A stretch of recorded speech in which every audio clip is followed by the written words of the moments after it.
ഇനി ബംഗാളിലേക്കാണ്. അവിടെ ചരിത്രത്തിലാദ്യമായി BJP അധികാരത്തിൽ വന്നിരിക്കുകയാണ്. ബംഗാളിൽ സുവേന്ദു യുഗ.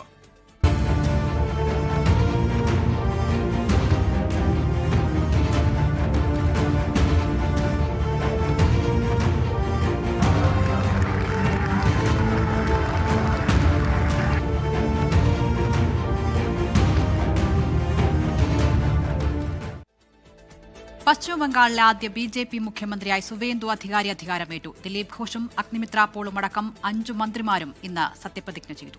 പ്രധാനമന്ത്രി നരേന്ദ്രമോദിയും കേന്ദ്ര ആഭ്യന്തരമന്ത്രി അമിത്ഷായും NDA മുഖ്യമന്ത്രിമാരും പങ്കെടുത്ത ചടങ്ങ് NDAയുടെ ശക്തി പ്രകടനമായി മാറി. শুভেন্দু অধিকারী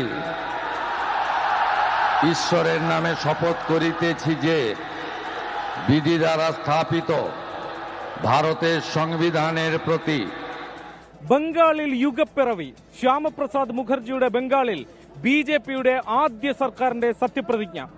BJPയെ തെരഞ്ഞെടുപ്പിൽ നയിച്ച മമതാ ബാനർജിയെ ഭവാനിപ്പൂരിൽ തോൽപ്പിച്ച സുവേന്ദു അധികാരി ആദ്യ BJP മുഖ്യമന്ത്രി. മുതിർന്ന BJP നേതാവ് ദിലീപ് ഘോഷ്, അഗ്നിമിത്ര പോൾ, കേന്ദ്രമന്ത്രിയായിരുന്ന നിസിത് പ്രാമാണിക്, അശോക് കിർത്താനിയ, ഷുദുറാം ടുഡു എന്നിവരാണ് സത്യപ്രതിജ്ഞ ചെയ്ത മറ്റു മന്ത്രിമാർ.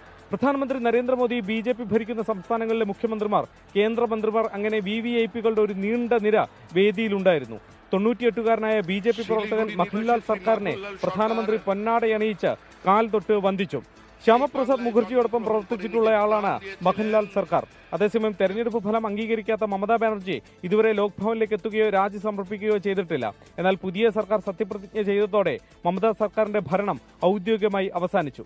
ബംഗ്ലാദേശി കുടിയേറ്റമടക്കമുള്ള വിഷയങ്ങളിലാണ് താൻ ആദ്യം ശ്രദ്ധ ചെലുത്തുകയെന്ന് പ്രഖ്യാപിച്ച നേതാവാണ് സുവേന്ദു അധികാരി.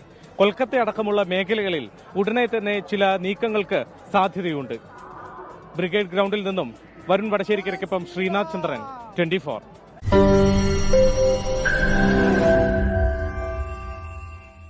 ലോകത്തെവിടെയായാലും ഏത് സമയത്തും 24 വാർത്തകളും ഓഗ്മെന്റഡ് റിയാലിറ്റി പാക്കേജുകളും എക്സ്പ്ലെയിനറുകളും വിശദമായി കാണാൻ ഞങ്ങളുടെ YouTube ചാനൽ നിങ്ങൾക്ക് സബ്സ്ക്രൈബ് ചെയ്യാം.